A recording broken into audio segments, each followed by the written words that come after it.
Una niña que desaparece en su propia cama. Sus papás estaban comiendo a pocos metros. La buscaron policías durante horas, cientos de personas, y no encontraron nada. El caso de Madeleine McCann. Hace poco, una mujer llamada Julia Fustina dijo que ella era Madeleine McCann. Observen. No, I'm not avoiding my date of birth. I told that 20th August 2001. No, I don't have baby pictures. I realized it a few months ago. Then would be 19, not 21. Okay, but I really believe that someone who kidnapped children always change their identify. En los últimos días, ella misma ha dicho que no es Madeleine McCann y ahora asegura ser otra niña desaparecida. Sus padres creen que ella tiene un trastorno mental. En este programa de Más Allá van a ver casos increíbles de desapariciones. Vamos a conocer a un señor de la familia Rockefeller que dicen que fue devorado por caníbales. Así que alístense porque esto es Más Allá.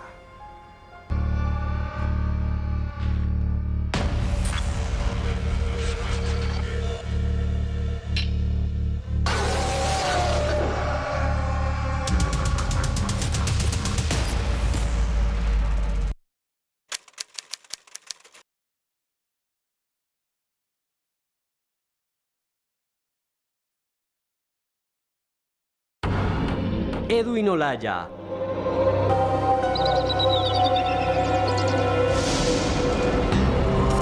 Sebastián Camelo.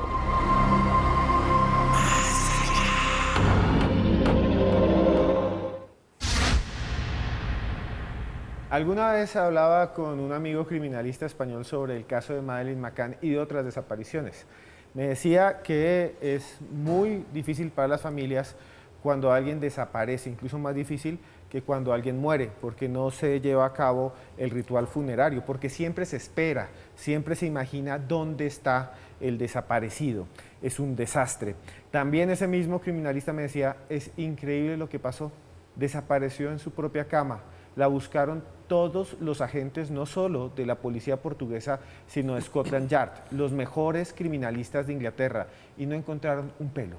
En el tiempo del ADN, en el tiempo en que hay cámaras casi en cada esquina de nuestro barrio, de nuestra ciudad, en la mitad de un resort donde tenían seguridad privada, no encontraron nada. Vamos a ver casos increíbles de este tipo de desapariciones aquí en Más Allá. ¿Verdad, Joana? Don Esteban, buenas noches para usted y para todos nuestros televidentes. Sí, este caso por supuesto lo traemos a colación porque en los últimos meses ha sido noticia, pero hay muchos otros que realmente llaman la atención y que se mantienen ahí en el misterio y en el suspenso, porque como usted muy bien lo decía, es entre comillas mucho más fácil que alguien fallezca a que esté desaparecido, porque siempre se guarda esa esperanza. Y hoy por supuesto tenemos a dos invitados especiales para analizar estos temas, Esteban. Sí, estamos con un amigo de la casa, tiene un libro que le está yendo muy bien. Yo me lo leí 2 veces ya, la versión nueva y la versión antigua, es sobre Campo Elías Delgado del Poceto. Lo encuentran en cualquier librería de Colombia. Lo vamos a mostrar en otra emisión de Más Allá. Psicólogo y criminalista, Edwin Olaya. Buenas noches. Esteban, Joana, muchísimas gracias por la invitación. Un placer, como siempre, estar acá compartiendo con ustedes sobre estos temas que siempre dan para que la imaginación vuele. Es también un invitado nuevo que además lo conocen muchísimo en toda América Latina. En México lo escucha todo el mundo prácticamente. Un día fui a Cancún, saludos a la gente de Cancún, saludos a la gente de Querétaro, que voy a estar por allá dentro de poco, y estaban escuchándolo. Y quiero decírselo aquí, Sebastián Camelo, podcaster de Serialmente, además escritor. Gracias por estar en Más Allá. Esteban, muchas gracias por la invitación. Joana, encantado de estar acá en estas nuevas tierras de la televisión. Desapariciones misteriosas. ¿Dónde están? ¿Qué pasó con ellos? Bienvenidos a Más Allá.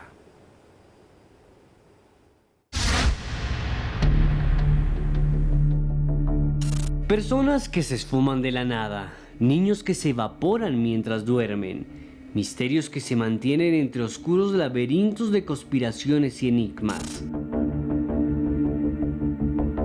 Situaciones que nos llevan a replantear nuestra percepción de la realidad y que desafían la cordura de investigadores y criminalistas. Casos como el de Michael Rockefeller, bisnieto del magnate petrolero John D. Rockefeller, que desapareció durante una expedición en la región Asmat, al sudoeste de la Nueva Guinea en Oceanía. El 18 de noviembre de 1961, mientras él y una acompañante cruzaban la desembocadura del río Bex, las mareas y los vientos provocaron grandes olas que ahogaron el motor de la embarcación, que volcó. Mientras los dos hombres se agarraban con desesperación a los restos de su barca para no ahogarse, Michael tomó la trágica decisión de ir él solo en busca de ayuda. Según informó el diario ABC, Rockefeller habría sido devorado por caníbales, aunque nunca se ha podido comprobar dicha versión.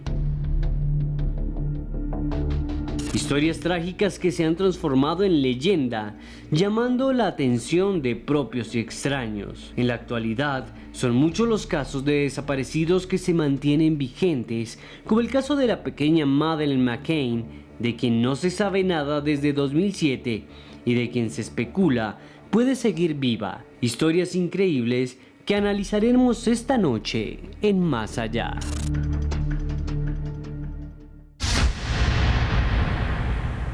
Desapariciones que abren precisamente también el espacio a la leyenda de estas historias que parecen en algunos casos del más allá, cosas que no están presentes en la realidad. Y quiero empezar con uno que veíamos en particular en esta nota, y es el caso de Rockefeller, porque Edwin, una de las familias más poderosas del mundo, este señor se va en una especie de expedición en búsqueda de estas tribus, a grabar allí con unos amigos en un trabajo de campo bastante interesante, y de repente desaparece.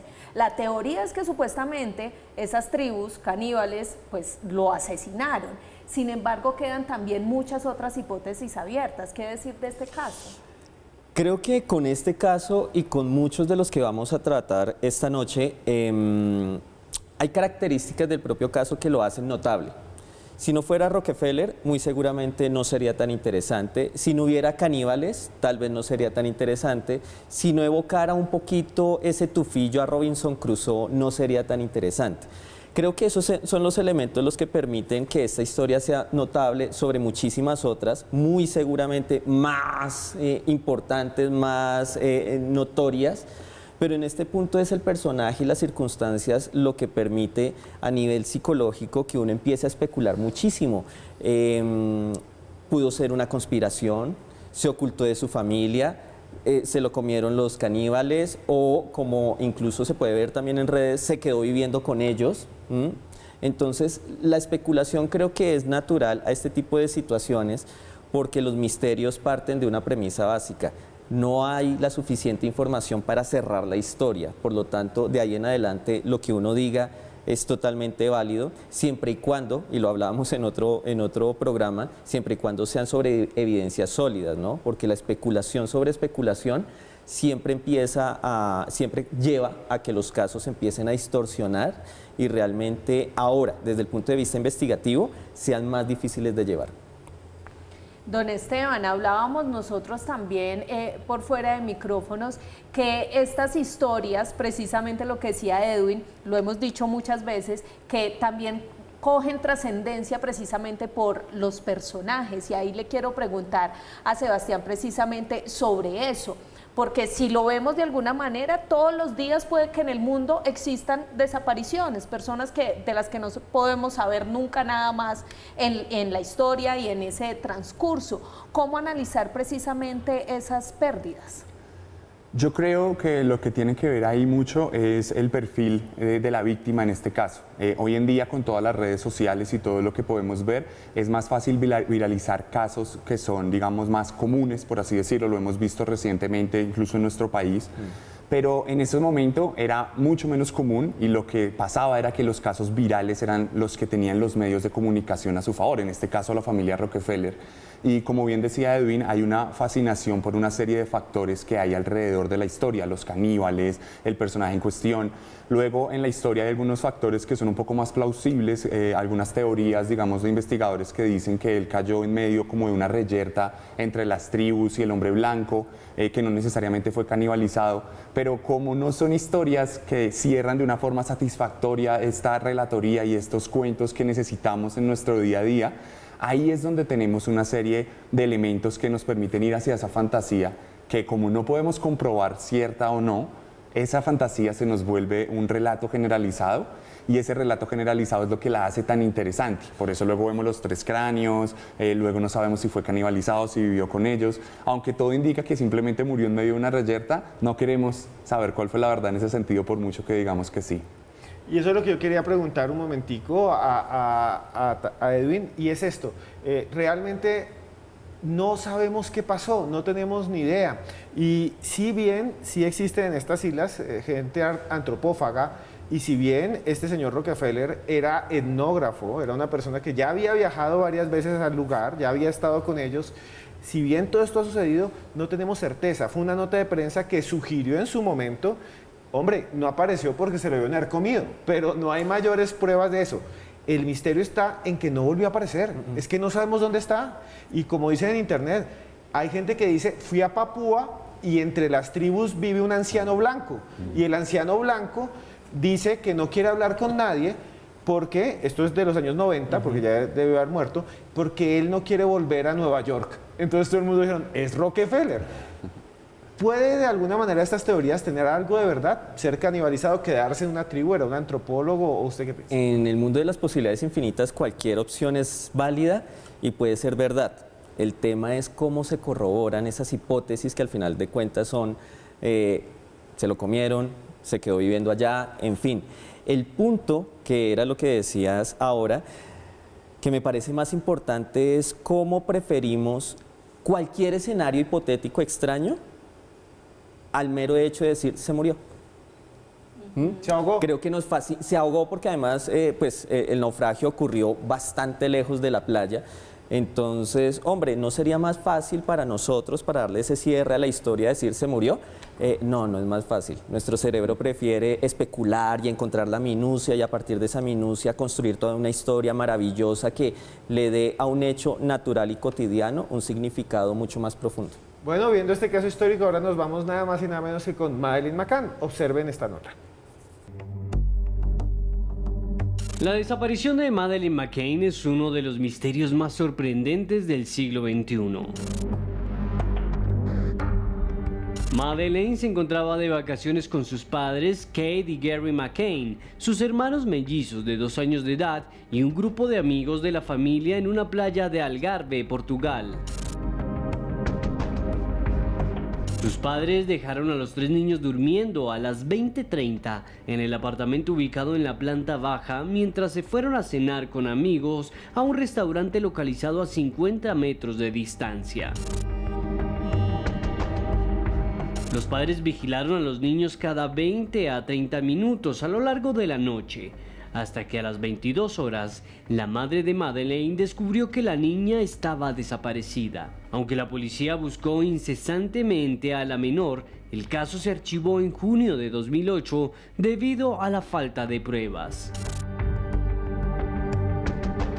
Los padres continuaron la búsqueda utilizando detectives privados hasta que en 2011 Scotland Yard abrió su propia investigación llamada Operación Grange.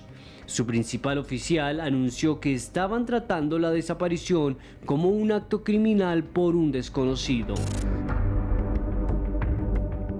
En el 2013, Scotland Yard publicó imágenes realizadas a partir de técnicas electrónicas de identificación facial de hombres a los que deseaban ubicar, incluyendo uno al cual habían descubierto llevando un niño hacia la playa esa noche.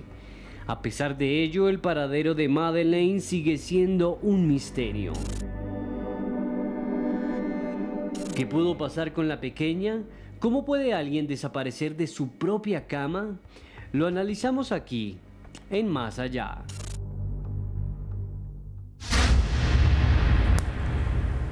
Las preguntas, las teorías sobre lo que sucedió con esta niña las vamos a analizar después de comerciales.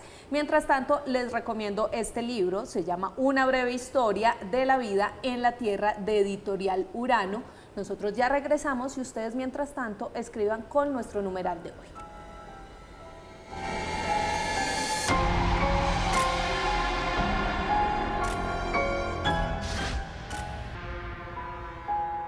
Madeleine McCann, ¿dónde está? ¿Si está viva o está muerta? Hay un montón de gente que dice, yo soy Madeleine McCann, y no son Madeleine McCann.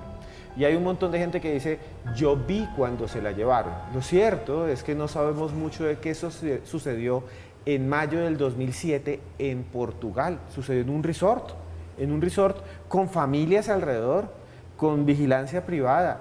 Y la familia, les cuento, el papá y la mamá estaban comiendo con los amigos y cuando volvieron, no estaba. Y habían buscado tener hijos durante mucho tiempo, incluso fue concebida in vitro. Ellos siempre quisieron tener niños y desapareció. Es como una cruel broma del destino, una tragedia realmente. Sebastián, ¿qué podemos saber de esta desaparición? ¿Qué piensa usted? ¿Cómo sucedió esta desaparición? Para usted, ¿qué es lo más raro? Para mí lo más raro es cómo todas las versiones han cambiado constantemente, cómo han salido nuevas historias que nos han contado nuevas versiones. Inicialmente incluso se habló de que la habitación donde ella desapareció tenía rastros de sangre que fueron limpiados, teníamos luego rastros de cabellos de ella en el baúl del carro de los padres, pero luego empezaron a salir otras versiones relacionadas con trata de personas, otras versiones con secuestros para fines de trata de adopción, de red de adopción ilegal. Y luego todo empieza a cambiar y hasta el mismísimo gobierno del Reino Unido se empieza a involucrar. Hay una crisis diplomática incluso con las autoridades portuguesas que en algún momento anunciaron que ellos eran sospechosos, los padres, y por acción del gobierno británico ellos dejan de ser sospechosos y salen del país. Luego hay toda una movida con el crowdfunding que hicieron, con la publicación del libro, con el pago de la hipoteca de la casa. Yo creo que lo más extraño es todo lo que surgió después de la desaparición y eso da pie para que contemos 1000 historias alrededor. Mayo del 2007 es la fecha en que desapareció. En Praia de Luz han pasado 16 años. 16 años en que no se sabe nada. Edwin, es muy extraño. ¿Usted como criminalista cree que esa desaparición fue un crimen o qué piensa usted que sucedió después de todo lo que ha visto? Hay algo en criminología, hay un concepto que se llama la victimología evolutiva. Y sugiere este planteamiento teórico que de acuerdo a la edad de una persona es más fácil, es más susceptible de un tipo de delitos, uno, y de que la agresión venga de un grupo particular de personas. En los preescolares lo que nos dice la teoría es que es más probable que las agresiones vengan desde su círculo familiar más cercano, es decir, que sea una agresión de tipo intrafamiliar. Mientras que cuando van creciendo se aumenta la probabilidad de que ya sean extraños. ¿Por qué? Porque el niño o la niña ya no está dependiendo de su familia, sino que puede entrar por capacidad propia a interactuar con otros. Este planteamiento, así no sea consciente para los investigadores, es el que empieza a encauzar muchas veces las investigaciones. ¿Por qué? Porque se piensa que los padres estaban más cerca, por lo tanto eran los que mayor probabilidad tenían de hacerle daño, en este caso a Madeleine. Sin embargo, uno no puede desconocer tampoco las otras circunstancias del evento y eso es lo que uno en investigaciones de desapariciones, y yo he estado en algunas incluso de niños, uno debe tener en cuenta. Claro, la relación de los padres con el menor, pero también en dónde estaban. Por más que digamos ella estaba en su cama, realmente no era su cama. Era la cama de un resort. Los padres o ese grupo familiar había llegado hacía poco, por lo tanto no tenían el control absoluto de los espacios. Estamos hablando de un 2007 en el que efectivamente, como lo decías tú, con el tiempo después aparecieron evidencias biológicas y demás, pero en el 2007 muchas de las técnicas criminalísticas avanzadas hasta ahora estaban llegando a ciertos lugares del mundo. Entonces no sería raro que después de mucho tiempo encontraran las trazas de sangre que se mencionan. Si tú me preguntas si es probable que hubiera ocurrido un crimen, sí.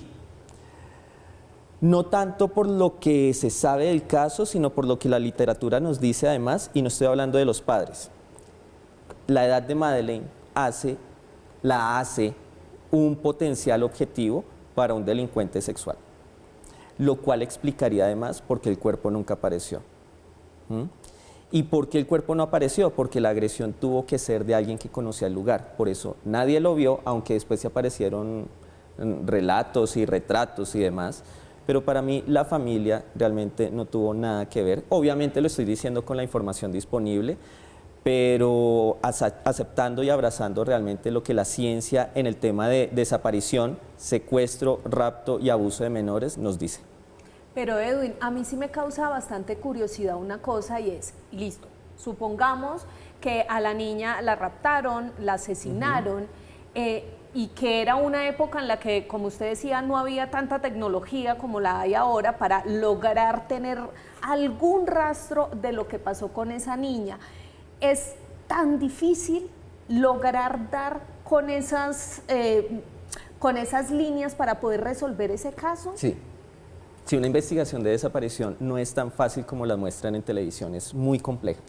Es muy compleja.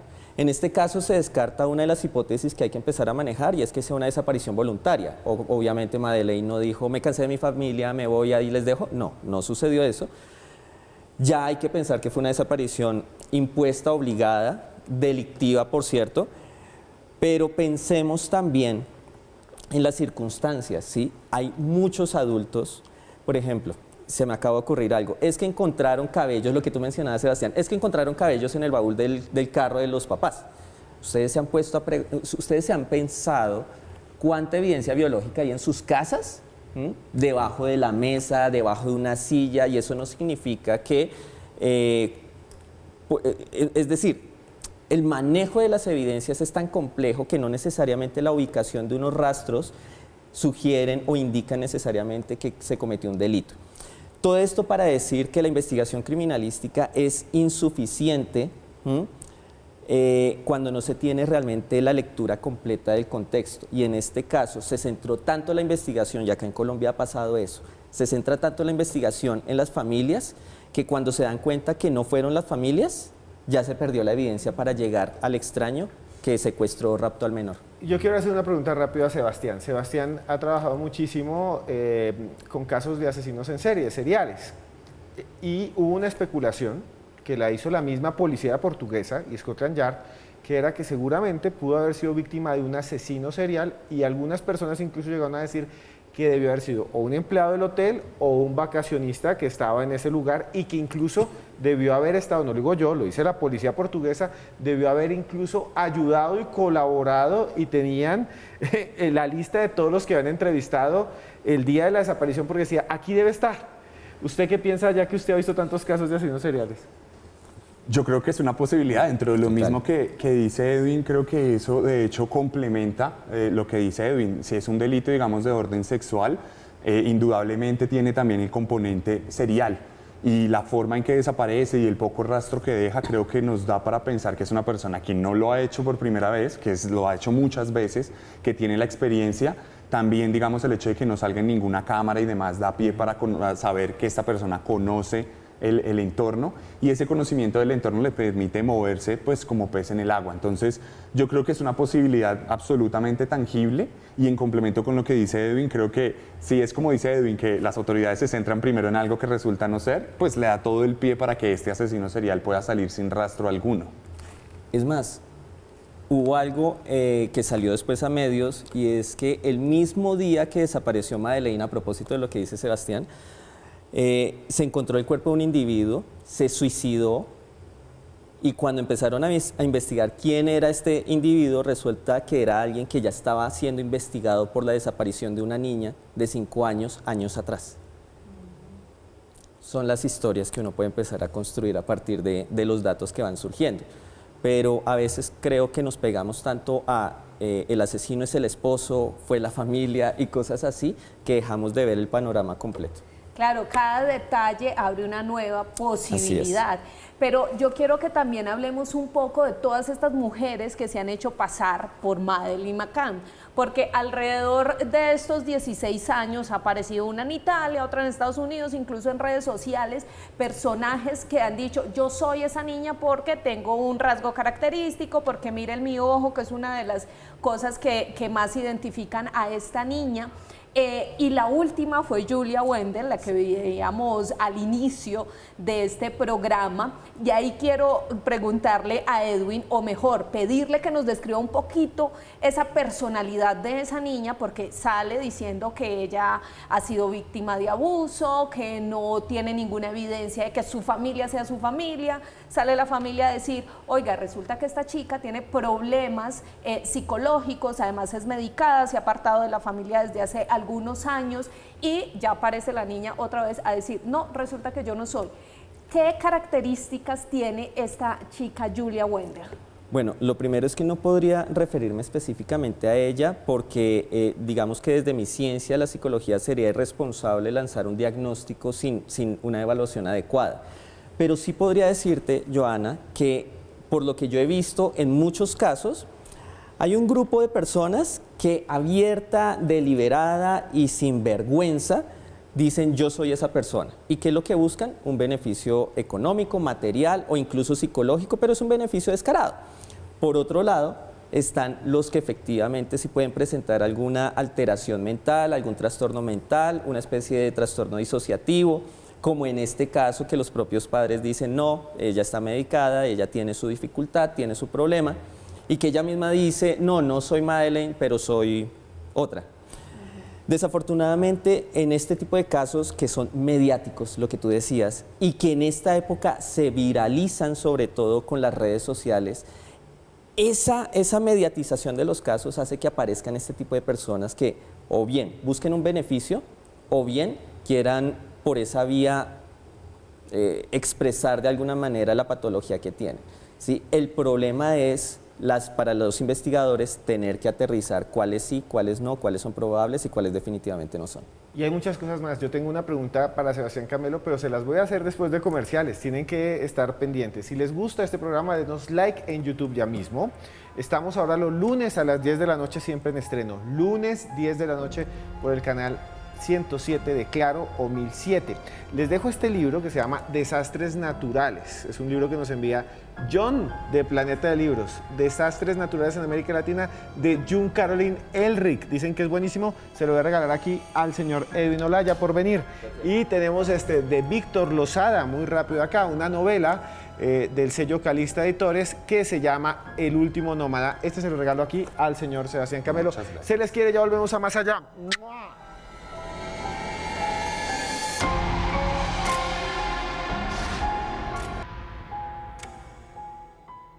Continuamos en Más Allá en esta noche en la que hablamos de extrañas desapariciones y estamos hablando de Madeleine McCann, que es la gran desaparición del siglo XX. O sea, si en el siglo XXI, si ven, como yo ya soy viejo y nací en 1979, pues vivo en el siglo pasado. Pero es la gran desaparición del siglo XXI. Antes teníamos a Rockefeller, en el siglo XX al hijo de Lindbergh, que da hasta para chistes, que eran chistes muy crueles y no debían haberse hecho, que también había desaparecido una gran cantidad de personas, Emanuela Orlandini y un montón de gente más. Vamos a hablar de eso, pero le quiero preguntar, Sebastián, usted que ha investigado tanto estos temas, ¿qué similitud ve con otros niños desaparecidos? Porque hay muchos más casos y realmente llaman muchísimo la atención. Yo creo que algo que es un hecho en estos casos de los niños desaparecidos y de los jóvenes adolescentes también es que siempre hay detrás alguien que sabe qué está haciendo. No se trata de un impulso, no se trata de alguien que simplemente llegó y dijo me voy a llevar a este niño a ver qué pasa, sino que hay una cuidadosa preparación. Hay casos muy específicos, en Colombia hemos vivido, tenemos al depredador sexual de menores más grande de la historia, que preparaba en un inicio sus crímenes y que bueno, ya luego se descuidó porque lo veía muy fácil. Pero en general siempre hay una preparación, siempre hay un camino trazado, siempre hay un modus operandi que nos permite, digamos, identificar no solo las fijaciones o las fantasías de quien lo hace, sino también cómo se cuida de no ser descubierto.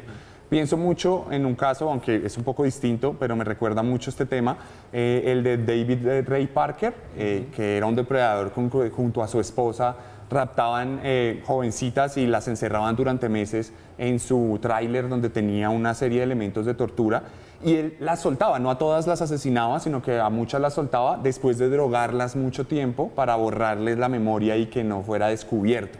Entonces yo creo que hay un trabajo cuidadoso, es como la sistematización de esas fijaciones, de esos impulsos. Evidentemente estos depredadores sexuales, estos depredadores de menores tienen unos impulsos, unas aberraciones, ahí unos traumas que traducen en esto y es cómo los sistematizan y cómo los vuelven, digamos, su vida, su diario vivir que les permite salir impunes. Pero miren, en estas historias hay una que marcó también todo nuestro siglo pasado y fue la de la familia Romanov. La familia Romanov, una de las más importantes en la humanidad, tuvo una chica que se llamaba Anastasia. Aquí está la historia y ya venimos a analizarla.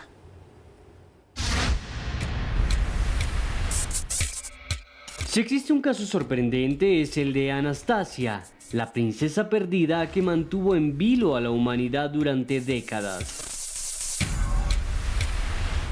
Anastasia Romanov fue hija del zar Nicolás II y de la zarina Alejandra, de origen alemán. Nació en junio de 1901 en San Petersburgo.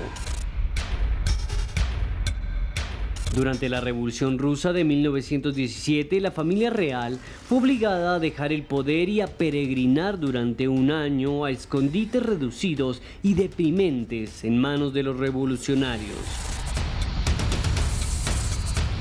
A pesar que la familia fue ejecutada, el 16 de julio de 1918, el gobierno soviético negó su responsabilidad, generando una serie de teorías conspirativas y leyendas que se esparcieron entre la población.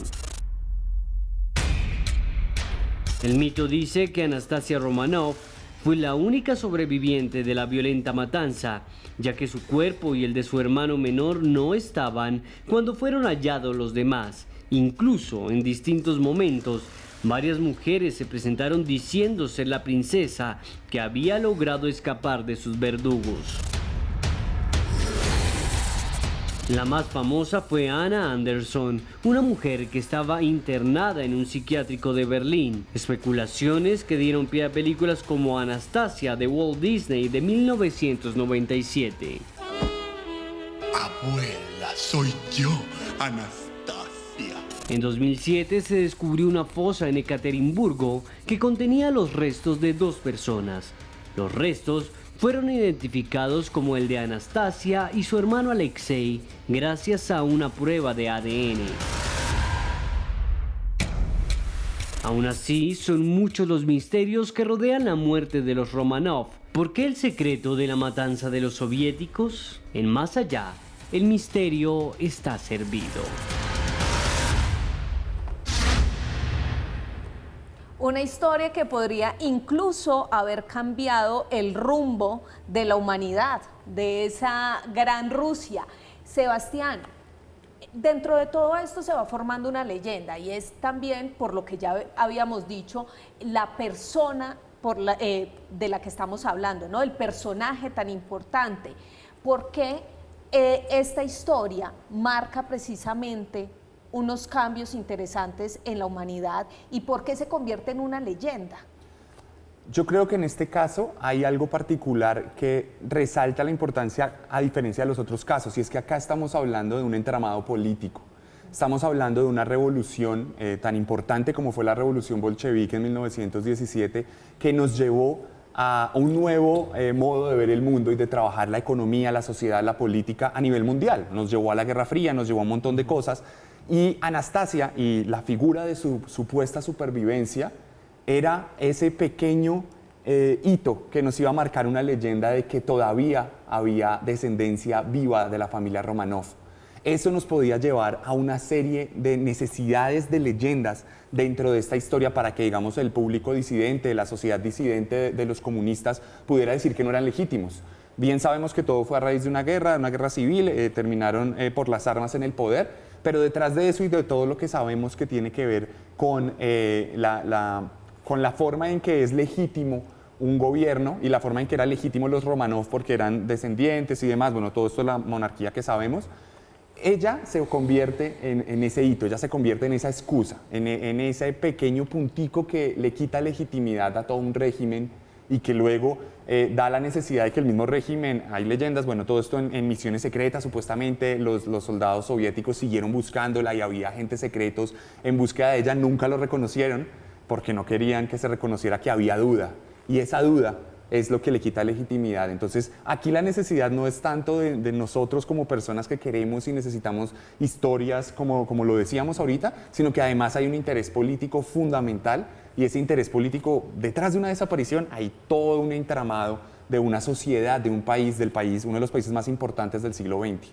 Y Edwin, esta historia también está llena de conspiraciones, pero también de mujeres que se hicieron pasar por nada más y nada menos que una princesa. ¿Qué decir ahí? ¿Qué tipología podemos detectar acá?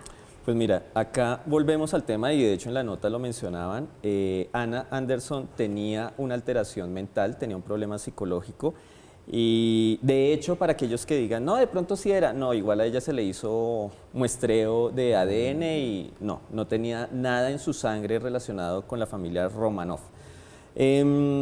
Vuelve y juega, caemos en el plano de aquellos que quieren, y tu pregunta me hace pensar en otra tipología de hecho, y es aquellos que quieren dejar de ser lo que son para reconstruirse y reinventarse a sí mismos, y este puede ser el caso precisamente por lo que tú mencionabas hace un momento.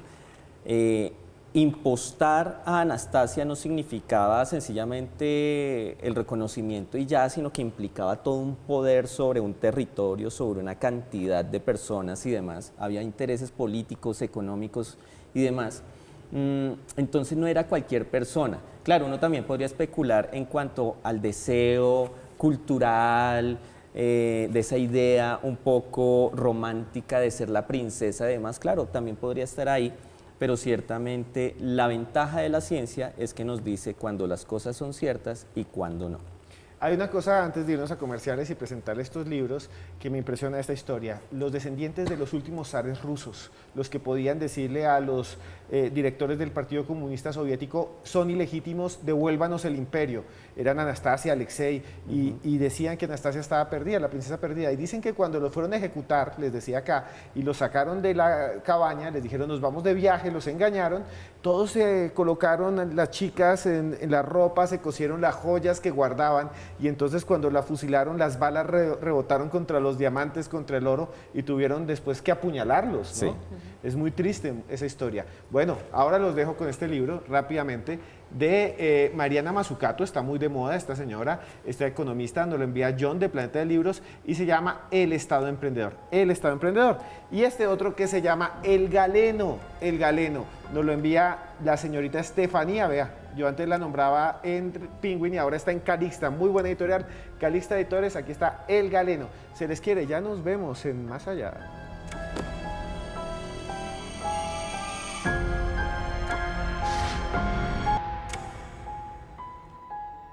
Desapariciones misteriosas, realmente es terrible. Yo conozco a alguien que parte de su familia desapareció y no la ha encontrado. Desde aquí le mando un saludo grandísimo y sé lo que es el dolor porque todavía sigue soñando. Dice que sigue soñando que en cualquier momento va a aparecer, que en cualquier momento van a tocar la puerta y que va a estar su esposo, que desapareció alguna vez aquí en Colombia en la época de la violencia. Un saludo grandísimo a la señora Carolina. Llevo diciendo mucho tiempo que estos libros, como el de Mariana Mazzucato, que lo presentamos, nos lo había enviado Planeta de Libros. Gracias, Planeta, pero también esto nos lo envió fue Penguin Random House y John nos lo envió de Penguin Random House. Quiero corregir, es de humanos errar, ustedes lo entienden. Y no solo es esta desaparición de Madeleine McCann o la supuesta desaparición de Anastasia, ha habido muchas, observe las más importantes de los últimos tiempos.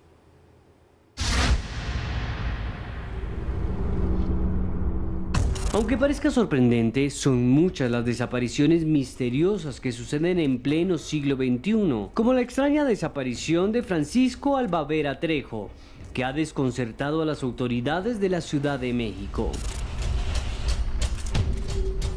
Francisco Albavera, quien estudiaba ingeniería de sistemas, desapareció el 26 de marzo de 2012 después de ingresar a la estación de metro Pantitlán en Ciudad de México. Las cámaras de seguridad lo captaron ingresando al tren, pero ninguna cámara en ninguna otra estación lo vio bajar. Albavera no tenía enemigos conocidos, no tenía problemas con sus padres ni antecedentes de problemas mentales o comportamientos riesgosos. El mismo día de la desaparición, un amigo de la universidad recibió un mensaje desde el teléfono móvil de Francisco que decía: "A tu amigo Paquito lo tenemos guardadito. Llamaremos más tarde para que empiecen a cooperar". Posterior a ese mensaje, no hubo más comunicación. Hasta la fecha, su paradero es desconocido. No hay explicación de cómo podría haber salido o haber sido sacado del sistema de tren metro sin haber sido visto. Sorprendentemente, las estadísticas de desaparecidos en sistemas de transporte masivo son abrumadoras. El gobierno de México afirma que 153 personas han desaparecido en las estaciones del metro en los últimos años. ¿Dónde está Francisco Albavera? ¿Por qué desaparecen tantas personas en un sistema de transporte masivo? Lo analizamos aquí, en Más Allá.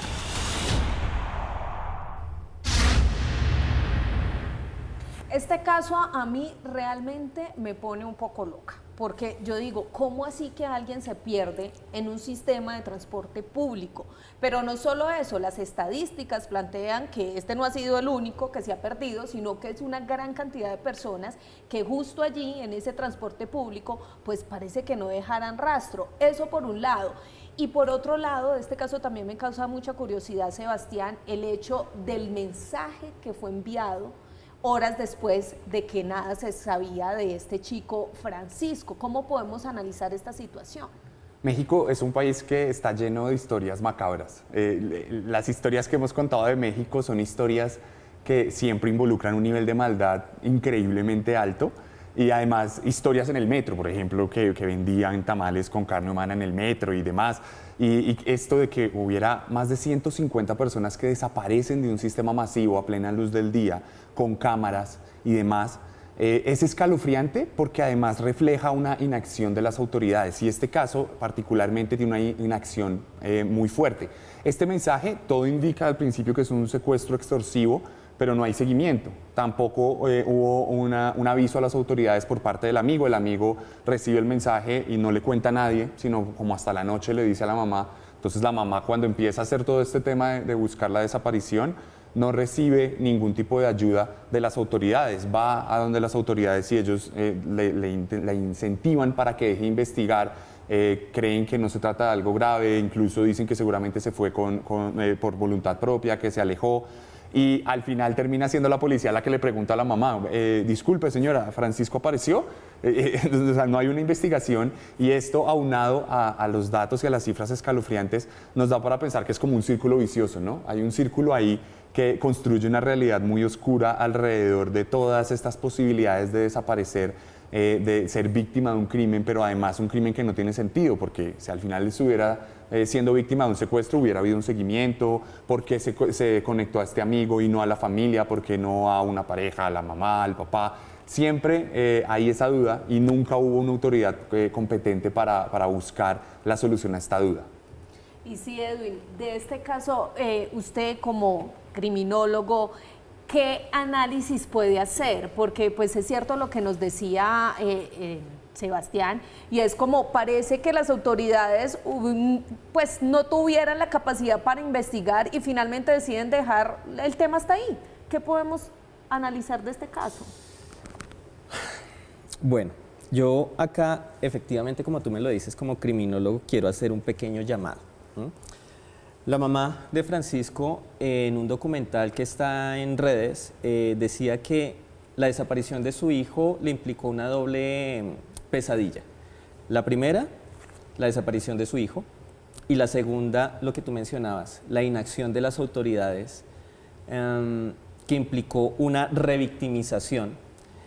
Y aquí yo quisiera hacer una pequeña reflexión. Si bien es cierto, estos casos nos generan curiosidad, nos llaman la atención, como que nos pican ese detective interno, pienso que también detrás de eso nuestro actuar debe ser desde la compasión, ¿saben? Porque son, y tú lo mencionabas al principio, Esteban, y con el caso cercano que relatabas, son personas que mientras nosotros estamos conversando aquí sobre ellos, ellos siguen esperando esa llamada a la puerta.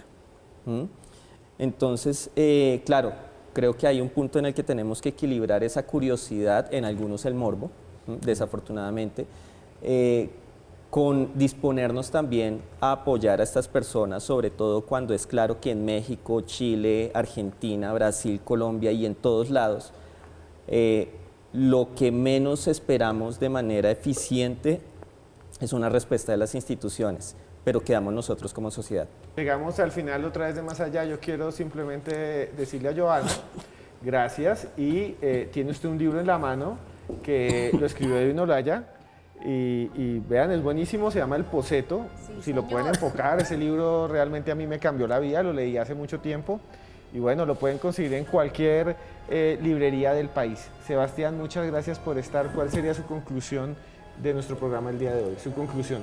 Muchas gracias, Esteban. No, pues yo creo que estamos ante los peligros del mundo. Yo creo que nadie está exento de los peligros del mundo.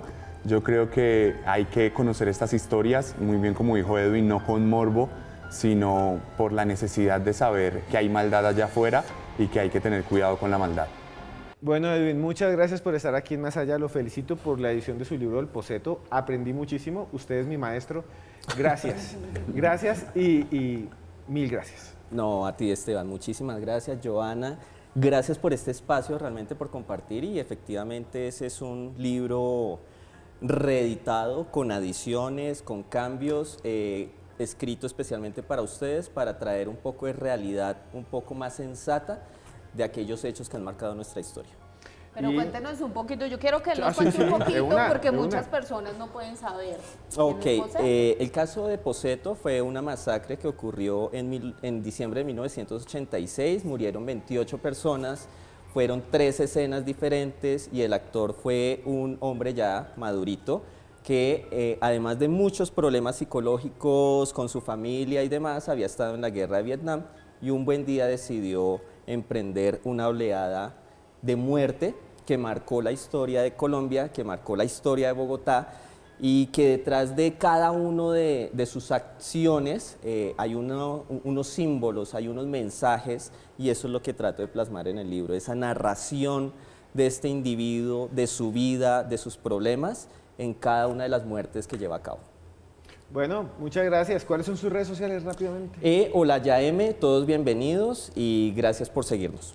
Y Joana tiene un canal nuevo de YouTube, se llama Ventana al Misterio. Sí, señor, Ventana al Misterio, ahí estoy en YouTube, pueden ir, ver esos videos sobre todo este mundo del periodismo de misterio y dejar sus comentarios. Hizo uno sobre Madeleine McCann, Sí, sobre el señor. tema de hoy. Entren ya a Ventana al Misterio. Sebastián Camelo, usted sí nos gana a todos. Usted sí, a usted lo escuchan, a nosotros ¿Cuál es nos ven la en clave? Honduras. Saludos a Honduras, nos ven en Nicaragua, Costa Rica, pero usted lo escuchan hasta en Japón. Tiene un podcast que se llama...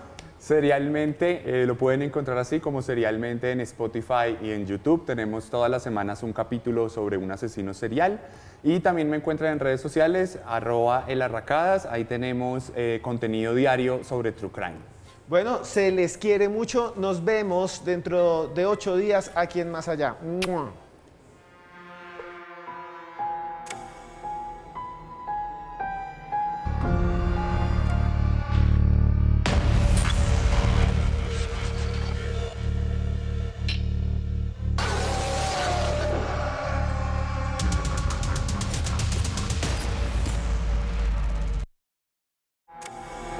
Una leyenda que está en casi todas las culturas y en casi todas las historias de los libros más importantes de las principales religiones del mundo. La idea de que existió otra humanidad, de que existió una civilización avanzada que fue destruida por la ira de Dios. Diluvios, fuego que cayó del cielo, para muchos una leyenda. En este capítulo de esta nueva temporada de Más Allá, de la sexta temporada de Más Allá, vamos a mostrarles imágenes increíbles como esta. Lo que ustedes están viendo son las ruinas o los vestigios de una antigua ciudad descubierta frente a las costas de Grecia. Ruinas que nos dicen que tal vez sí existió otra civilización. Ruinas que se repiten a lo largo y a lo ancho del mundo. En este capítulo de Más Allá vamos a abordar ese tema. Vamos a tratar de abrir las puertas del misterio para saber si hay o existió otra humanidad. Bienvenidos.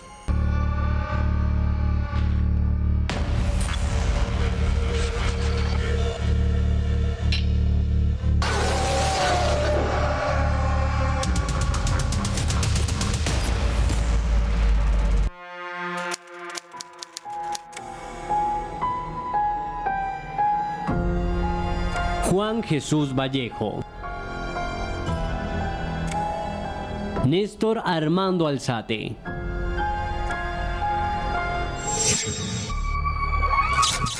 Antes de iniciar con ese tema que a todos nos ha llamado mucho la atención, que siempre ha sido un pilar del misterio, de si existió otra humanidad, de si existió otra civilización, y aparecen entonces las antiguas leyendas de la Atlántida, por ejemplo, escrita nada más o descrita nada más y menos por Platón, o por ejemplo el continente perdido de Lemuria, la antigua tierra de Mu, Agartha. Civilizaciones perdidas que están de alguna manera entre la leyenda y la realidad. Antes de comenzar, quiero decirles que estoy muy feliz porque estamos en este momento iniciando la sexta temporada de Más Allá. Al comienzo teníamos un escritorio de madera, aquí los que están conmigo lo recuerdan, una cortina atrás negra, vean cómo hemos avanzado, esto parece un ovni donde estamos nosotros, y llegar a esta temporada es para mí algo que me llena de satisfacción, porque cada día que voy por la calle en Panamá o aquí en Bogotá me encuentro con alguien que dice veo más allá, y creo que somos el programa de misterio que más ha durado en la historia de la televisión de Colombia, ya lo somos, y uno de los programas de misterio que más ha durado en la historia de Hispanoamérica, porque nos ven desde Algeciras hasta Bahía Blanca en Argentina. Y por eso, antes de comenzar, les quiero decir que nos va a acompañar de ahora en adelante, más seguido que antes, aquí en el set, Joana Arenas. Hola, Joana. Hola, don Esteban. Sí, ya son casi 6 años haciendo este proyecto para ustedes, para los televidentes que finalmente son los que nos mantienen aquí vivos, y creo, Esteban, que esta es una oportunidad también para darle esa vista al misterio de la manera en la que siempre hemos querido hacerlo acá, con testimonios, con invitados que saben de los temas, con casos reales, porque realmente esto tiene mucho de dónde jalar. Yo recuerdo que recién iniciábamos este programa, siempre nos preguntaban hasta cuándo van a ir, hasta cuándo le van a dar los ovnis para que sigan hablando de ellos, y mire que no solo hablamos de eso, sino de muchísimos misterios que hay alrededor del mundo y de la humanidad, y aquí seguimos. Y hay una cosa, si hiciéramos solo ovnis también duraríamos hasta la muerte, porque casos es lo que hay. Tenemos a nuestros invitados de hoy que son especiales, con él también comenzamos Más Allá hace 6 años, por eso ustedes nos siguen buscando en YouTube, nos vemos todos más jóvenes, gordos, flacos, vamos avanzando, transformándonos. Es el señor Juan Jesús Vallejo. Muchas gracias por estar, Juan. Yo hace 6 años estaba igual de calvo que ahora, que conste, pero tremendamente feliz y orgulloso de ser parte de Más Allá desde hace 6 años que me invitasteis aquí por primera vez hasta ahora, y feliz de veros cómo estáis, cómo no habéis parado de crecer y cómo Más Allá se ha convertido en un programa referente en el periodismo de misterio en televisión en toda Hispanoamérica, ¿no? Y eso me parece una auténtica maravilla, porque soy también gente en España, ¿no? Y en España me dicen, te veo Más Allá, digo, vale, pues genial. Entonces, ¿no? Pues daros la enhorabuena, habéis conseguido un público y habéis hecho una labor fabulosa, y por eso lleváis aquí 6 años y muchos más que os quedan. Bueno, sí, y un saludo grandísimo a los otros compañeros de Misterio en el Mundo, a Iker Jiménez, a Jaime Maussan, a todos ellos. Y tenemos a alguien que los nombré porque es un referente también del misterio en la radio de Colombia, alguien que yo escuchaba hace muchos años cuando estaba en la universidad, el señor Néstor Armando Alzate, que para mí es un honor que esté aquí, no he hablado mucho con él, pero para mí es un honor, Néstor, que usted esté aquí. Gracias por estar en Más Allá. Uy, no, qué presentación tan bonita, Esteban, muchísimas gracias Además que me dé la sorpresa de que me escuchabas en aquella época cuando hacía Enigmas del Mundo. Un inmenso placer saludar a Joana. Para mí es un privilegio y un honor que me hayas invitado a tu programa. Y entendiendo que este canal, por su recorrido a lo largo de todos estos 6 años, ha sido también como una brújula para muchos de nosotros, que nos metimos de cabeza en este cuento porque, más allá de cualquier consideración, persiste en nosotros la curiosidad. Y decías que podríamos seguir hablando de ovnis hasta la muerte, claro. Más de 15.000, 20.000 registros de ovnis. Como siempre digo, aquella frase de Facundo Cabral, con hierba, millones de vacas no pueden equivocarse. Esto no puede ser ni materia de especulación, ni creer que es probable o que no es probable. Está hipercomprobado que tienen que existir, que todo esto es un hecho palpable y que los últimos acontecimientos nos están dando la razón a los locos que siempre pensamos que esto no solamente era posible, sino que era absolutamente cierto. Y creo que eso ya en sí mismo nos da la medida de cómo nosotros tenemos que ubicarnos en el universo, porque definitivamente no podremos estar solos. Maestro, a continuación vamos a ver una nota que preparó nuestro equipo sobre la posibilidad de que exista otra humanidad.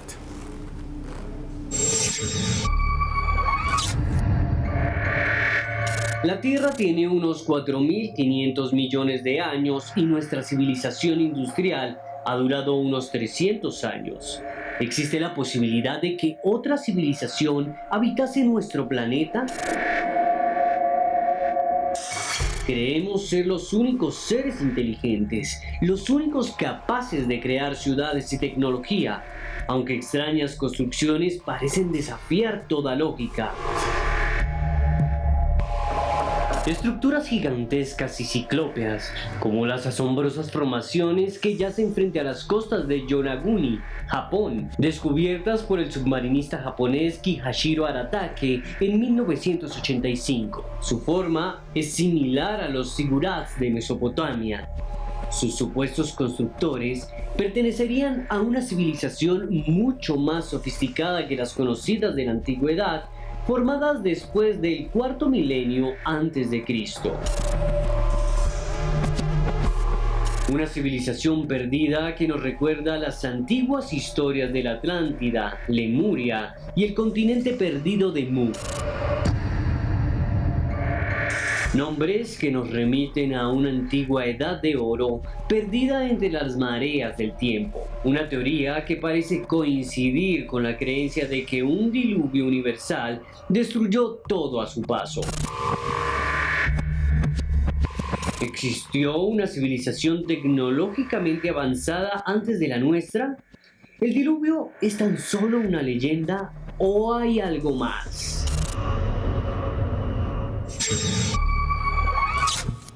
¿Existió una civilización avanzada antes de la nuestra? Realmente es una gran pregunta, porque muchas historias y muchos libros antiguos de la humanidad lo afirman, incluso nos dicen cómo era esa sociedad y que fue destruida. Juanje, es una gran pregunta, ¿no? Y tenemos Yonaguni, tenemos un montón de cosas que vamos a ver ahora. Sí, tenemos un primer indicio que es claro, ¿no? Y el por qué es esta incógnita, y es que en más de 500 culturas del mundo se habla de un diluvio, de cómo el agua acabó con otra humanidad y que cómo empieza una, ¿no? Cómo Dios acaba con la humanidad y cómo arranca otra. Y luego lo que sucede es que repartido a lo largo del planeta hay diferentes ruinas que nos hacen pensar en civilizaciones de hace muchísimos miles de años. Quizás de los más enigmáticos es lo que hemos visto ahí, Yonaguni, que está debajo de agua, que se especuló mucho sobre él, sobre si era algo natural, que de natural no tiene nada, porque hay incluso hasta escaleritas que están talladas entre algunas de las plataformas, con lo cual eso descartó totalmente que fuera natural, y que nos haría plantearnos que qué civilización modificó esa montaña en Yonaguni, que ahora mismo está sumergida bajo el agua a muchísimos metros de profundidad. Tenemos que estar hablando de hace 40, 50 o 100.000 años de antigüedad, incluso más. Y esto pareció una locura hasta que ya han empezado a aparecer ruinas como las de Göbekli Tepe en Turquía, por ejemplo, que tenemos claro que tiene mínimo 12.000 años de antigüedad, o por ejemplo pirámides como la de Gunung Padang en Indonesia, donde se está hablando que la primera formación de la pirámide podía llegar a tener hasta 30.000 de antigüedad. Entonces esto es muy nuevo, este tipo de pruebas arqueológicas son muy nuevas, algunas son muy polémicas y se discute mucho, como es el caso de la pirámide de Gunung Padang, que es real, que está ahí, que de eso sí que no hay duda, ¿vale? Sino sobre la antigüedad, pero esto nos demostraría que es posible, o más que factible, que las leyendas sean ciertas, que las leyendas no surgieron de nada, que existió realmente otra humanidad y de esos restos de esas humanidades quedaron sitios como Yanaguni, como la pirámide de Gunung Padang o como las ruinas de Nan Madol, también ahí en Indonesia, ¿vale? Esteban, yo quisiera preguntarle a Néstor, porque me causa mucha curiosidad, y es el tema también de las estructuras tan gigantescas, y es qué tecnología tenían esas civilizaciones precisamente para poder crear este tipo de estructuras. Néstor, desde su punto de vista y desde el análisis que plantea usted allí. Joana, muchísimas gracias por la pregunta.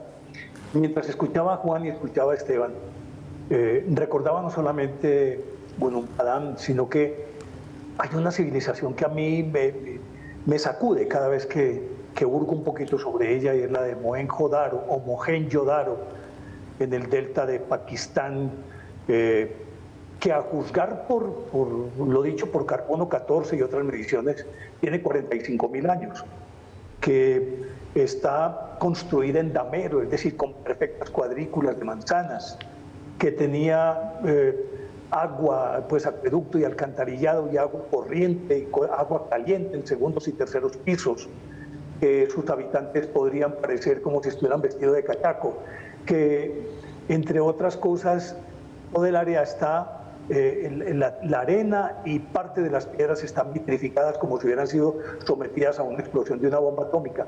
Ya nos está indicando, si nos atenemos a ese dato de 45.000 años, necesariamente hubo otras civilizaciones. Yo no creo en un solo diluvio, creo en muchísimos diluvios, y creo, Joana, igualmente frente a tu pregunta, y es que los métodos de construcción nosotros no alcanzamos a dimensionarlos, porque mírense por donde se mire, es imposible que sociedades de aquella época, si nos atenemos al neolítico o antes del neolítico, a la prehistoria, era imposible que ellos pudieran tener esa tecnología para construir esto. Yo creo que ellos simplemente retomaron tecnologías que provenían de antecesores, de ancestros mucho más antiguos, que tal vez era un remanente, y ese remanente quedó algún resquicio, y agarraron de ello para poder construir todo esto. Yo pienso que todo esto que existe en el planeta Tierra obedece a civilizaciones que son muy remotas, que yo diría que hasta 100.000 años, como dice Juan, yo diría muchísimo más, yo diría millones de años. Y entendemos que las primeras formas de vida que se encontraron en el planeta aparecieron hace más o menos 650 millones de años. Los famosos eucariotas, luego los trilobites, que ya era una forma más compleja de organismo, y de ahí en adelante se fue dando la vida. Si tuvo un ritmo natural, se demoró millones de años, pero cuando aparece intervienen algunos venidos del espacio exterior, llámense como quieran denominarlos, los Aptalus o Anunnakis, o como los quieran llamar, eran civilizaciones provenientes de otro lado del universo que aceleraron nuestro proceso evolutivo.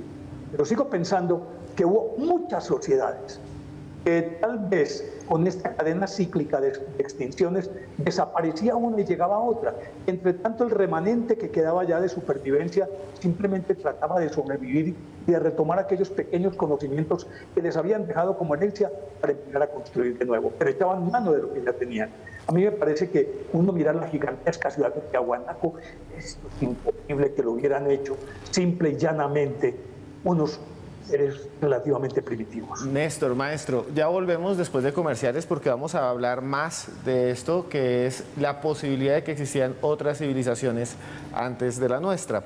Los dejamos con este libro de Cronistas de Indias que nos envía Panamericana, Editorial Panamericana, la señorita Camila Melo lo envía. Muchas gracias, lo consiguen en cualquier librería de Panamericana en todo el país. Ya volvemos porque esto es Más Allá.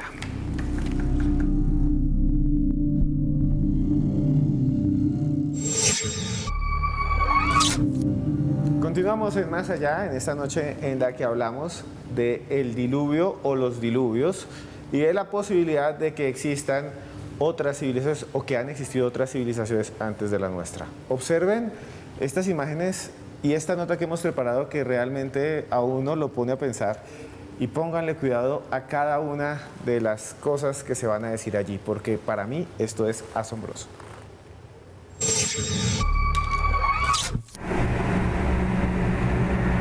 Uno de los enigmas más sorprendentes expuestos por los teóricos de las civilizaciones perdidas es la posibilidad de que culturas avanzadas hayan poblado la Tierra hace miles de años.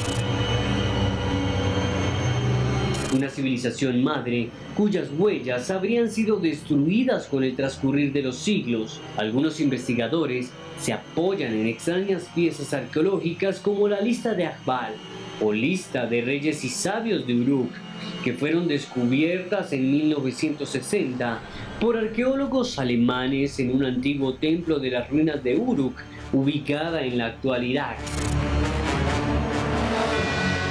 La lista, fechada 165 años antes de Cristo, contiene una serie de reyes equiparable a los reyes antidiluvianos sumerios llamados Apkallu o Akbal. Estas inscripciones aseguran que después de que la realeza descendiera del cielo, gobernó un rey llamado Alulim durante 28.800 años. El texto menciona al rey Dumsit, el pastor, quien habría gobernado la tierra durante 3.600 años, y Simbir, quien habría reinado durante 2.100 años. Dinastías que habrían sido destruidas por la cólera de los dioses antes de la formación de los primeros imperios. Aunque no existen pruebas de que alguien pueda vivir durante tanto tiempo, los escritos resultan enigmáticos.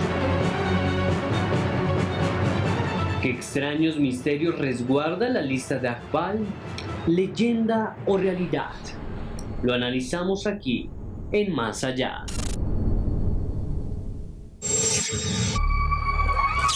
Inscripciones que lo dejan a uno realmente sorprendido y con una pregunta, Juanje, y es, retomamos aquí la teoría de que los dioses, los creadores, descienden del cielo, llegan, construyen una civilización, pero ¿qué pasó con ellos?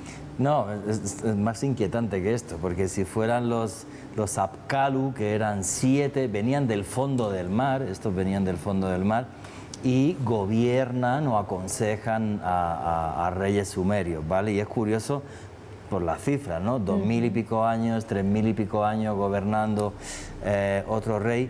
Pero es que no solo pasa en la antigua Sumeria, es que si te vas a Egipto, que está al lado, nos hablan de los Sensu-Or, de los hijos de Horus, que igual gobernaban durante miles de años, se les consideraba dioses, eran capaces de volar, de hacer grandes prodigios. Entonces, esta lista de Akbal lo que nos hace es poner encima de la mesa algo que a mí me parece fascinante. Hubo un tiempo en la Tierra en la que hombres y dioses caminaron juntos. No solo caminaron juntos, sino que crearon grandes civilizaciones. Y estamos hablando de las primeras de la humanidad, que es la antigua Sumeria, y estamos hablando de Egipto. ¿Qué supone esto? Pues que a lo mejor hubo una intervención de otro mundo, de otro planeta. Eso es lo que yo pienso. Y pueden decir, está usted loco y todo esto y tal. Pero gracias a esa colaboración entre hombres y dioses se crearon maravillas como la Gran Pirámide de Keops, que hace poco se demostró, por ejemplo, que es un gran condensador de energía electromagnética. ¿Tú conoces a alguien que haga un templo para cada vez crear un condensador de energía electromagnética en el mundo? Yo no. Supuestamente es una tumba, según los textos egipcios es el templo de la diosa Isis. Ni siquiera hay un texto egipcio que diga que la pirámide de Keops es una tumba. Entonces, es una época en la que caminan hombres y dioses en la tierra, que está reflejada en los textos por un lado y que luego se refleja en monumentos de piedra que son palpables. Para mí es un gran enigma y el gran misterio del pasado de la humanidad, que nos hace replantearnos realmente qué somos, de dónde venimos y hacia dónde caminamos. Existe algo muy interesante en toda esta teoría. Hay gente que considera que es controvertida, que lo que están en estas listas antiguas de Mesopotamia no son los años como los vemos nosotros, sino que son representaciones de ciclos de tiempo. Como Matusalén, por ejemplo, en la Biblia, que se dice que vivió mucho tiempo, pero los teólogos dicen que es porque en ese momento tenían otra escala de medición temporal. Aún así, yo sé que Néstor Armando Alzate ha estudiado muy bien estas listas de estos seres que aparentemente habían gobernado antes del diluvio, estos emperadores, que además, y esto es sorprendente, están no solo en este texto, en esta tablilla, sino en muchas más, como en las que se encuentran en el Museo Británico. ¿Es verdad, maestro? Por ejemplo, yo menciono el cilindro este de 20 centímetros, no recuerdo cuánto de ancho, la WB444, donde están inscritos precisamente, estabas hablando de Alulim, pero también tengo al Algar, que gobernó 36.000 años. Tengo por acá también a Emeluana, que gobernó 28.000 años. Luego aparece de 36.000 años en Larak, Sib-Si-Ana, durante 28.000 años. En fin, son muchos. Y dices, bueno, ¿cómo se puede medir el tiempo? Yo creo que en este caso, reduciéndolo como a la concepción, diríamos yo, parroquial que tenemos nosotros, podríamos llegar a pensar o que eran periodos lunares, es decir, o por meses, o simplemente ellos tenían como punto de referencia un día compuesto simplemente por el periodo de luz, lo cual doblaría, entonces cada año se doblaría, y así cosas por el estilo para poder interpretarlo de alguna manera, porque es impensable que ellos tuvieran la misma unidad de tiempo que tenemos nosotros y que así pudiéramos hablar de un Matusalén de 969 años de existencia, una como 960, y otros tantos patriarcas antediluvianos nos daban la medida de cómo era la longevidad antes del diluvio. Diluvio que por demás, el que conocemos, el que dice Juan, hubo más de 500 versiones, y que si uno esculca en las distintas sociedades se encontrará que se llamaban Noé, Noú, Noá, casi todos, exceptuando de Deucalión y Pirra, los griegos, todos tenían como, tanto en Indonesia como en la Polinesia, en México, todos tenían Noá, Noú, Noé, algo así por el estilo. Y obviamente entendiendo que esto provenía inclusive del Napishtim de la epopeya de Gilgamesh, que nos habla de ese Noé, y que de allí pudieron tomar los judíos, entre otras cosas. Pero yo sigo sosteniendo que aquí hubo una hibridación. En la Biblia nos hablan de los Nefilim, de los gigantes que se aparearon con las hijas de los hombres, que se fue degenerando esta raza, que tal vez se perdió esa inocencia alegórica de la que se habla en el Génesis, pues que comimos del árbol del bien y del mal, el fruto del árbol del bien y del mal, y que por lo tanto perdimos esa capacidad que nos habían otorgado como hijos de dioses y para actuar como hijos de dioses. Hubo una hibridación, pero sigo pensando que no solamente es este diluvio el clásico que nosotros conocemos, sino que yo creo que cada época, mediada, entre otras cosas, por una teoría que también es muy interesante y que lógicamente forma parte de todo esto que es especulación. Decían que nosotros estamos locos. Sí, estamos locos, pero es que los locos cambiaron la historia, no fueron los bobos que cambiaron la historia. Y por lo tanto, el atrevimiento, a mí me dicen que la ignorancia es atrevida. Dicen, gracias a Dios que la ignorancia es atrevida. Si no, pregunten a los hermanos Wilbur y Orville Wright, cuando hicieron volar algo más pesado que el aire, mientras que Lalande en la Academia Francesa decía que nada más pesado que el aire podía volar. Esos científicos no podían hacerlo volar, pero un mecánico de bicicleta sí. Entonces, con esto lo que quiero decir es que, independientemente de lo que se diga, las pruebas son tan evidentes que aún no hemos podido todavía mensurar, no hemos podido justipreciar realmente lo que hay detrás de todo esto. Esas Yonaguni, las otras edificaciones que están bajo el agua, el muro de Birmania, el Triángulo de las Bermudas y otros tantos, nos están indicando que quedaron sumergidos, pero no por una, sino por muchas. Recordemos que la teoría de las 4 lunas a la que me iba a referir, cada luna se supone que orbitó alrededor de la Tierra y presidió una de las eras, la primaria, la secundaria, la terciaria y la cuaternaria, y que al final de cada una, cuando se alejaban o se estrellaron contra la Tierra, simplemente todo lo que había se barajó y se echó de nuevo. Quedaron algunos remanentes y esos remanentes volvían a salir, a surgir, pero quedaban aquellos relictos que nos indicaban que procedíamos de otras civilizaciones anteriores. Yo creo que no es ni Gondwana, ni Lemuria, ni Mu, ni Atlántida, y que todos podríamos agruparlas en una sola civilización madre, sino que cada una de ellas fue civilización madre en un momento dado. Son muchas para mí las civilizaciones que hubo antes de esta que conocemos. Por lo tanto, creo que definitivamente, por más que intentemos tapar el sol con un dedo, es imposible. Las evidencias son abrumadoras. Néstor Armando, en el siguiente bloque vamos a seguir analizando todas estas civilizaciones y todas estas teorías alrededor del tema de hoy, pero mientras tanto yo les quiero recomendar este libro, Cuentos de las 1001 noches, un clásico que trae Panamericana, nuestra nueva versión que está bastante interesante. Ahí se los dejamos para que lo busquen en cualquier librería del país y ya regresamos con Más Allá.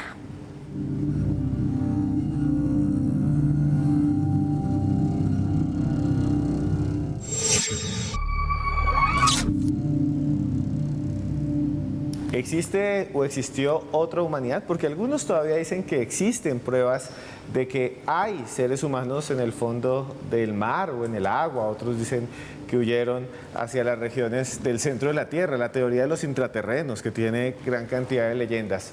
Si a usted le gusta Más Allá, si les gustan estos temas, también lo tienen podcast, lo pueden buscar, se llama Los Audios de Cruz Escribiente.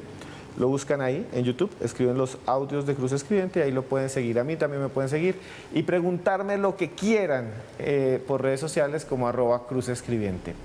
Este tema de la posibilidad de que existiera una sociedad avanzada anterior a la nuestra, también la tienen de alguna manera sobre la mesa científicos muy importantes, inclusive personas que tienen puestos de investigación, que lideran equipos de investigación en la NASA. Hace poco, uno de ellos dice que tal vez si existió una civilización muy avanzada en el pasado no tengamos pruebas de nada, que el tiempo, los millones de años, los miles de años han borrado todo. Le llama la hipótesis o la teoría silúrica. Observen este video.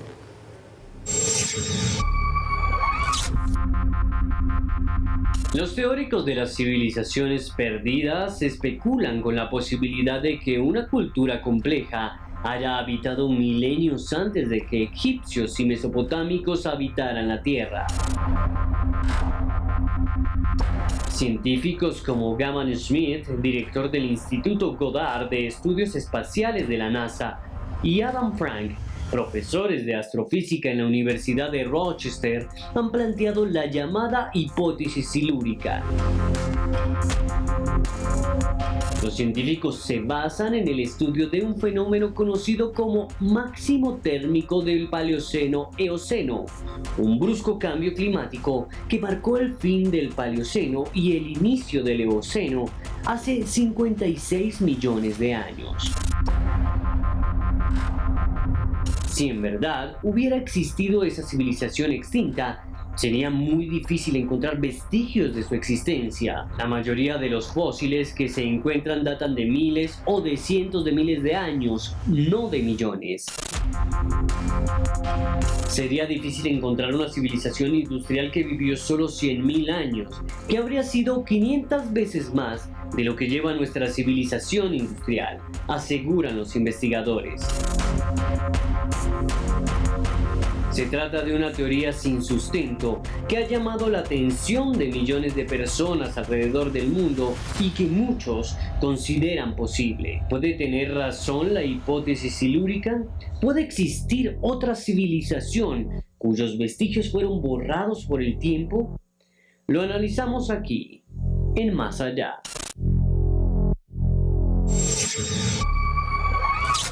Juanje, la hipótesis silúrica.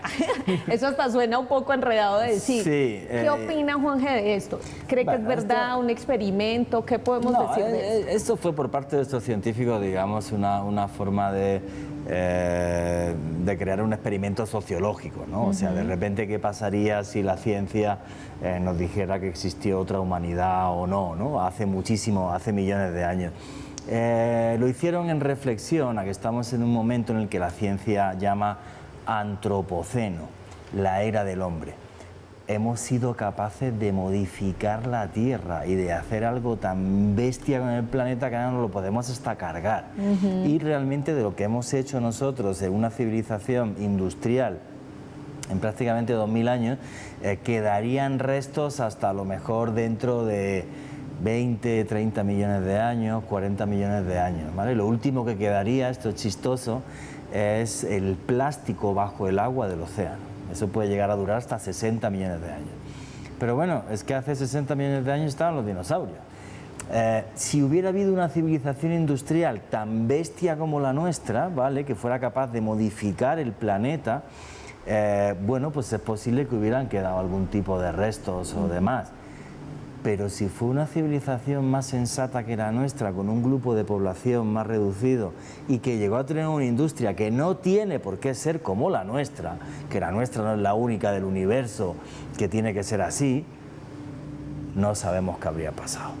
O sea, realmente no sabemos si hace 20 millones de años hubiera habido aquí otra civilización, o que eso sería para hacer otro programa, aunque aquí lo hemos tocado alguna vez, o nosotros tenemos mucho más de 300.000 años, que es lo que está diciendo la ciencia, el Homo sapiens, no tenemos por qué encontrar esos restos, ¿vale? No debería ser nada fácil. Cuando pasan millones de años todo se destruye.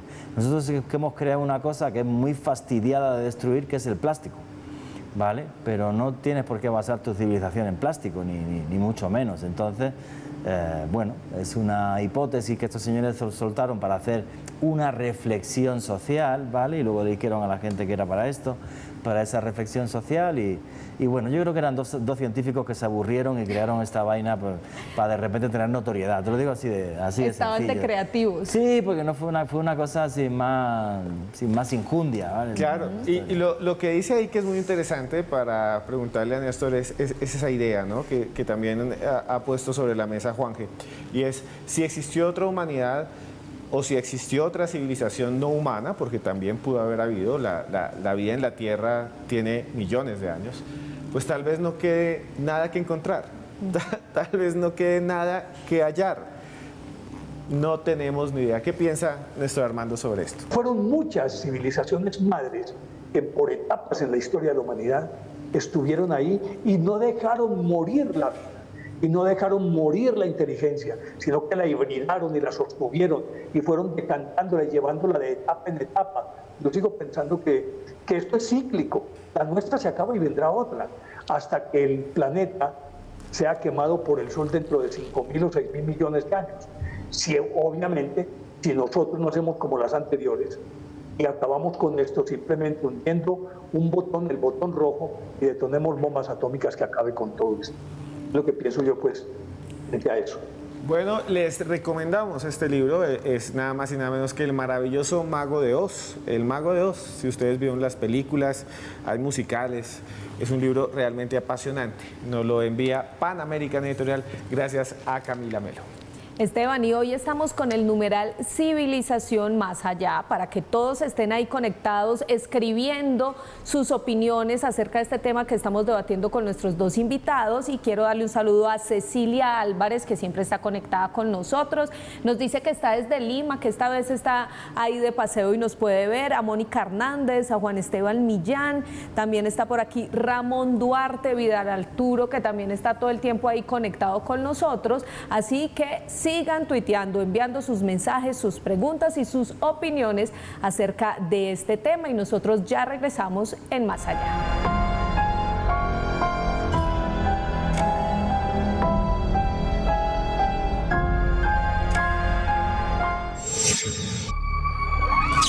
Continuamos en Más Allá en esta noche en la que hablamos de la posibilidad de que haya existido otra realidad. Es una posibilidad.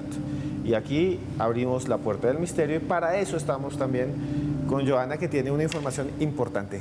Esteban, mire, quiero mostrarle estas imágenes que son unas ruinas que se encontraron en el Mar Negro y se trata de unas ruinas de unos buques de hace miles de años según la investigación. Esto es una investigación que lleva más de 20 años en la que están excavando precisamente ese territorio y encontraron varios vestigios. Pero ¿a qué voy con esto? Hay un libro muy famoso que se llama El Diluvio de Noé, de los autores William Ryan y Walter Pittman. Ellos ¿qué plantean? Ahí ustedes los ven en pantalla. Ellos plantean que existió un diluvio universal que acabó precisamente con una civilización que estaba asentada entre el mar Mediterráneo y el Mar Negro.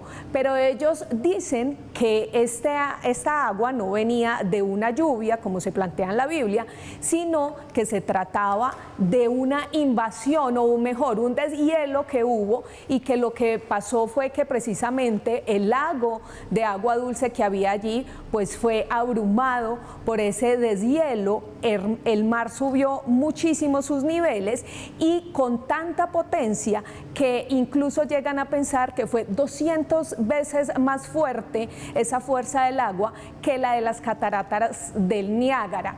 Entonces, Esteban, cuando se analiza esta teoría de este libro, pero además en esta investigación del Mar Negro se encuentran estos residuos, esas estructuras de esos buques, pues nos dejan de pronto una incógnita, y es, ¿será que estos buques, estas estructuras, están relacionadas precisamente con esta teoría que plantean los arqueólogos de que allí, entre el Mediterráneo y el Mar Negro, hubo civilizaciones que se perdieron debido precisamente a este diluvio? No sé, Juan Jesús y Néstor, que son nuestros invitados de hoy, si creen que precisamente en este territorio también pudo haberse dado este diluvio universal. Y eso es lo que le quiero preguntar a Néstor Armando Alzate. La mayoría de las culturas hablan de un diluvio, de una gran inundación, algo que borró de la tierra lo que había antes y trajo un nuevo mundo. Y muchos dicen que ha sucedido en varias partes de todo el planeta. Y esos hallazgos del Mar Negro despiertan pues como esta inquietud de que tal vez sí existen estas evidencias. ¿Qué piensa Néstor Armando Alzate? Pues de acuerdo con esta teoría, Esteban, se supone que se desbordó el mar Mediterráneo, subió por el estrecho del Bósforo, es decir, el mar de Mármara, estrecho del Bósforo, y pudo haber convertido ese lago de agua dulce, que era muy grande, en el Mar Negro que conocemos hoy. Obviamente que esto significaría que tuvo que haber devastado todas las costas aledañas y haberse adentrado en territorios mucho más allá de la línea costera. Por lo tanto, ahí evidentemente se puede hablar de una génesis de un diluvio. Eso está perfectamente demostrado. Y que tal vez, a lo mejor, estas naves que estamos viendo, o estos barcos que estamos viendo hundidos, ¿hasta qué punto pudieron haber sido ellos específicamente, que estamos viendo hoy, producto de esa riada tan impresionante que avasalló, que hoy conocemos como Mar Negro? Perfectamente pueden ser testimonios útiles de aquella época. Pero también habría que afirmar que, si bien es cierto estamos hablando de esa región, yo diría que esto ha ocurrido en todo el planeta, porque lo que he podido colegir después de leer algunas teorías es que al final de cada ciclo siempre hubo un diluvio que coincide con las desglaciaciones. Primero viene una glaciación que acumula el agua en determinados sitios como es la Antártida o como es el Ártico, luego viene una desglaciación que hace subir los niveles de los mares, pero eso tiene que ver con cada ciclo. Por lo tanto, ahí es donde yo me remito o donde yo reafirmo que simplemente hubo muchos diluvios, cada uno correspondiente al final de un ciclo, y nosotros vamos camino de eso en este momento. El aumento del nivel de los mares hacen que algunos científicos predigan que probablemente en un futuro no tan lejano, las ciudades costeras, muy buena parte de las ciudades costeras del mundo, van a desaparecer justamente por eso, por lo que está ocurriendo. Miren que los picos de desglaciación en este momento del Ártico y del Antártico y de la Antártida tienen preocupados a los científicos, porque aunque todavía el aumento del nivel del mar no es perceptible para nosotros, en cuestión de 100, 200 años, el aumento va a estar por encima de 1 metro. Esto es suficiente como para inundar ciudades como Nueva York, por ejemplo, o algunas de la costa mediterránea o de la costa también latinoamericana. Es decir, esto va a ocurrir, vamos para allá. ¿Cuándo será? Yo pues ya no clasifico para eso, ya estoy muy viejo para clasificar, ya tengo 70 años, o sea que no clasifico. Pero Joana tal vez sí, Esteban tal vez sí, y todavía Juan, que tiene sus 50 y tantos, todavía puede clasificar. Yo ya no voy a clasificar, pero que va a ocurrir, va a ocurrir. O sea que una vez nos reafirma esto de los sí. Eso. Ya estamos llegando casi al final de Más Allá. Juan Jesús, aparte de pedirle su conclusión, que además usted tiene un canal buenísimo, también el maestro Néstor Armando, ahorita hablamos de eso, que se llama Oculto tras la sombra, que se lo recomiendo, vayan y si vieron este programa, vayan a Oculto tras la sombra, y tiene programas increíbles, también con el señor maestro Néstor Armando. Contigo y con Johanna. Y con Johanna, también ahí nos encuentra a todos. Juanje, ya para terminar, ¿cuál es su conclusión? ¿Y qué piensa y por qué está tan de moda nuevamente ese tema en el misterio? Porque resurgió, ¿no? Estuvo dormido un tiempo y ahora estamos otra vez hablando de las otras humanidades. Sí, yo creo que es muy sencillo, es un tema muy recurrente que ahora está muy de moda, sobre todo por el boom de la serie en Netflix de Graham Hancock, que se llama Los Otros Apocalipsis, creo que se llama, ¿no? Entonces esta serie de televisión, pues nos ha hecho replantearnos, de repente ha sido un gran boom, aunque bueno, el libro ya lo había hecho Graham Hancock que otra gente, ¿vale? Pero replantearnos realmente que sí hay restos de otras humanidades y que los tenemos aquí delante y aquí enfrente, ¿no? Y tenemos esos templos de Göbekli Tepe y tenemos esa piedra de Baalbek en Líbano increíbles, o con un Padano, o tenemos sitios que son fabulosos y que estarían desafiando la historia. Entonces creo que ha habido un pequeño boom gracias a esta serie de Netflix, y si me preguntas a mí lo que opino, que yo sí que creo que existieron otras humanidades y por eso tenemos esos restos tan impresionantes. Y no hay otra forma de entender, por ejemplo, cuando uno va a la meseta arqueológica de Giza, que hubiera otras humanidades o si no, no hubiéramos creado eso, y que realmente la datación que tenemos ahora está totalmente equivocada. Yo estuve en mi último viaje a Egipto en octubre con 2 arqueólogos que han trabajado en la zona arqueológica de Giza, que es algo que no es usual porque solamente los super top los dejan trabajar ahí. Y uno me decía, Juan, que es que al lado de la Esfinge hay un túnel que yo creo que mínimo tiene 7000 años. Me decía. Pero no puedo decirlo porque me meto en un problema, ¿vale? Entonces, no, esas humanidades están ahí, no me cabe ninguna duda, ¿no? Que tenemos restos, y posiblemente lo que diga también, lo que dice Néstor, ¿no? Algún día la nuestra se irá al carajo y vete a saber por qué. Nosotros somos tan brutos que lo haremos por el CO2 y el efecto invernadero. Pero bueno, la gente que quiera seguirme, mi canal de YouTube es Oculto tras la sombra, en Twitter @Juan G. Vallejo, Juan J. de Vallejo, en Instagram y en Facebook Juan Jesús Vallejo, y los que os gusten también los podcasts Noche de Misterio en YouTube. Muchas gracias. Maestro Néstor Armando, muchas gracias por estar aquí con nosotros esta noche. ¿Dónde pueden buscarlo usted? ¿Dónde pueden escucharlo? ¿En YouTube? ¿En sus redes sociales? Bueno, yo soy un relicto, pues, o sea que yo soy un antediluviano también, porque de esto no conozco mucho. Realmente, pues yo tengo Twitter, pues como dicen, y tengo Instagram, y tengo esas cosas que no las sé manejar y las tengo ahí, pero nunca las he utilizado ni sé cómo se utilizan. Las tengo ahí porque me dijeron, téngalas. Pero en YouTube estoy como Néstor Armando Alzate y lógico, Y lógico, viendo el juego de palabras, esto es lógico o ilógico. Pero si me permites, Esteban, quiero terminar diciendo que mientras hablaba esto, Jorge, hay algo que ya está debidamente comprobado, y es que el Titicaca es un relicto de mar, estuvo a nivel del mar. Tiahuanaco fue una ciudad costera. En el fondo del lago Titicaca, y Juan, que ha estado allá visitando todas estas áreas, las conoce suficientemente, hay estructuras humanas en el fondo del lago Titicaca. Ya también nos está indicando que como Yonaguni, como Bimini y otras, hubo civilizaciones que quedaron sumergidas en el mar. Por lo tanto, también soy del parecer de que no hubo una, sino muchas humanidades.